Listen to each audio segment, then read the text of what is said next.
Bismillahirrahmanirrahim. Assalamualaikum warahmatullahi wabarakatuh. Kembali lagi dengan Hanastan Channel.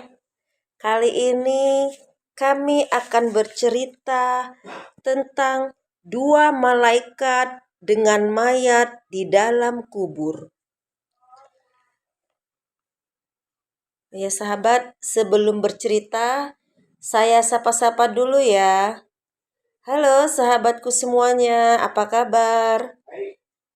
Semoga hari ini sahabat masih dalam keadaan sehat walafiat, selamat, dan selalu dalam lindungan Allah Subhanahu wa Ta'ala. Baiklah sahabat, disimak ceritanya ya, agar tidak gagal paham. Diceritakan dari Malik bin Dinar radhiyallahu an, suatu peristiwa saya lihat di kota Basrah sekumpulan manusia memikul jenazah dan tiada seorang pun yang ikut mengantar jenazah itu. Bila saya bertanya orang-orang di situ, mengapa mereka tidak ikut mengantarkan jenazah itu? Mereka mengatakan, mayat itu adalah seorang lelaki yang sangat banyak dosanya, seorang pendurhaka yang terkenal kejamnya. Jadi, mereka sekalian tidak suka mengantarkan jenazahnya. Orang sudah mati, kenapa hendak diperhitungkan kelakuannya? Kataku dalam hati. Kemudian, saya pun mengikut jenazah itu hingga sampai di perkuburan. Setelah kami menyembayangkannya, lalu kami menguburkannya hingga sempurna. Orang-orang yang memikul itu semuanya telah kembali. Tinggallah saya seorang diri. Saya pun berteduh di sebuah pohon di situ, berdekatan dengan kubur mayat yang baru ditanam tadi. Tanpa disangka-sangkakan, saya tertidur di situ. Dalam tidurku, saya bermimpi dua orang malaikat turun dari atas langit, seraya menembusi kubur mayat tadi. Kemudian mereka keluar lagi, dan yang satu berkata kepada yang lain, "Tuliskanlah dia seorang penghuni neraka, karena tiada suatu anggota pun daripadanya melainkan telah menjamah dosa dan maksiat." "Sabar dulu," kata malaikat yang satu pula. "Mari kita periksa terlebih dahulu tiap-tiap satu dari anggotanya. Sudah aku katakan, tiada suatu anggota pun melainkan sudah berbuat dosa dan maksiat. Coba periksa kedua belah matanya," kata malaikat itu. "Kedua belah matanya penuh dengan melihat apa yang diharamkan Allah," jawabnya. "Telinganya pula, begitu pula dengan telinganya, penuh dengan mendengar kata-kata kotor dan mungkar. Lisannya, demikian pula lisannya, seringkali mengucapkan kata-kata yang lucah. Bagaimana pula dengan kedua belah tangannya? Sama saja, seringkali mengambil yang haram dan apa yang tidak dihalalkan dari kelezatan dunia dan syahwatnya. Kedua belah kakinya, membawanya ke tempat-tempat jahat yang dilarang Allah.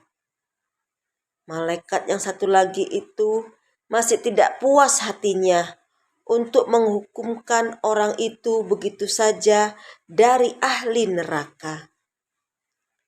Biarlah aku kembali lagi kepadanya untuk memeriksa sekali lagi. Baiklah, aku menunggumu di sini, jawab malaikatnya itu. Malaikat itu pun turun menembusi kubur mayat tadi. Dan sesudah diperiksanya dengan cukup teliti, dia kembali lagi kepada rekannya seraya berkata, "Sudah aku periksa ke semua anggotanya, maka aku dapatinya memang benar seperti apa yang kau katakan, kecuali satu saja," katanya. "Apa itu?" kata malaikat yang satu. "Hatinya," kata temannya. "Hatinya masih ada pada bibit keimanan kepada Allah Ta'ala. Maka karena itu tuliskanlah dia dari kumpulan yang bahagia dan dirahmati Allah. Sebab rahmat Allah itu amat luas dan amat besar, sehingga ia dapat menampung segala sesuatu." "Baiklah," kata malaikat yang pertama itu. "Saya sungguh takjub terhadap apa yang saya lihat dan saya dengar dari dalam mimpiku tadi. Kemudian saya mendengar suatu suara yang mengucapkan syair seperti ini. Apabila mereka lihat hambaku tiada lagi mentaatiku, kenapa menghukumkan aku tiada akan bermurah hati dengan rahmatku? Kesantunanku amat luas dan tiada akan menyempitkan siapapun. Tiada akan menghalang kehendakku siapa dan dari manapun." Kemudian Malik bin Dinar mengomentari atas cerita ini. Katanya, "Sebenarnya kebahagiaan yang menyentuh manusia itu bukan selalunya mudah seperti ini. Bahkan dengan inayah dan perhatian yang ada sebab musababnya lebih dahulu, dan tidak akan tercapai begitu senang sekali kepada setiap manusia yang asi atau mendurhaka.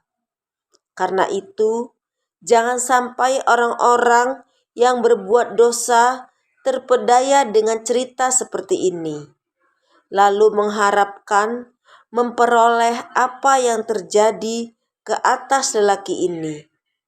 Bahkan hendaklah dimaklumi bahwa semua orang yang mendurhaka adalah dalam bahaya yang besar.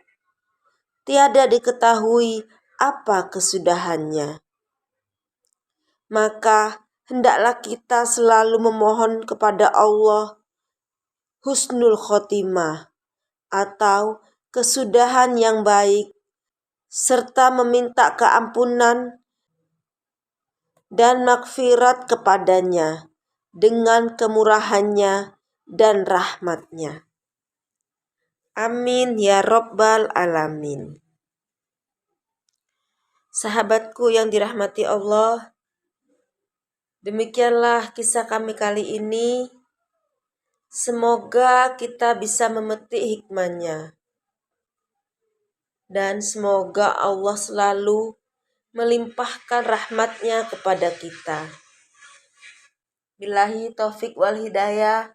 Wassalamualaikum warahmatullahi wabarakatuh.